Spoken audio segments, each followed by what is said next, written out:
Welcome to the Cedar Valley News Podcast, where the voices of a small town meet the headlines shaping our world from the front porches and fields of Cedar Valley. We bring you reflections, stories, and questions that matter, connecting real lives to real events for faith and community. Walk hand in hand with today's headlines. This is a Cedar Valley News, sponsored by Readers and Writers Book Club. Greeting. This is Dan Larson, and I'll be host for this quiet echo episode, Faith in the Front Porch. When peace starts at home. Last night, the wind came early, rattling the windows before supper. Our youngest, Abby, ran out to grab the napkins that had blown off the porch table, while Rebecca lit a candle in the center of the meal. The power flickered once, then steadied. I sat down, phone in hand, scrolling through headlines, wars, protests, people shouting in the streets of some faraway city. Rebecca reached across the table, placed her hand over mine, and said quietly, "Let's eat before it gets cold." For a few minutes, we just ate. Then Luke, our boy who never circles a question, looked up from his plate and said, "Dad, why do people hate each other so much?" I didn't have an answer, not one that would make sense to him or to me. Then Rebecca said something I've thought about all night.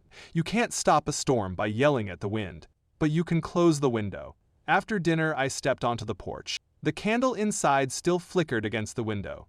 Across the street, our neighbor, Mr. Patel, was hauling groceries through the rain. I raised my hand to wave. He waved back. It was small, barely a moment, but it felt like something. Like a promise that not every word in this world has to be angry. I think peace begins like that.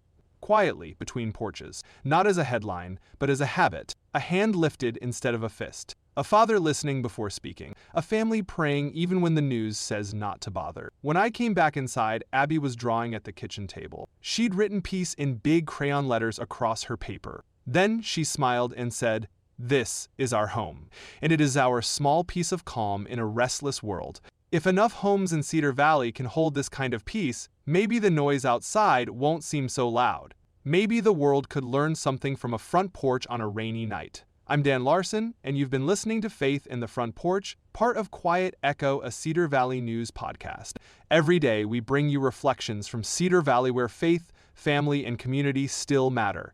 It's free, it's fresh, and it's waiting for you on Apple Podcasts, Spotify, YouTube, and Podcastle. Join us in Cedar Valley. Will feel right at home.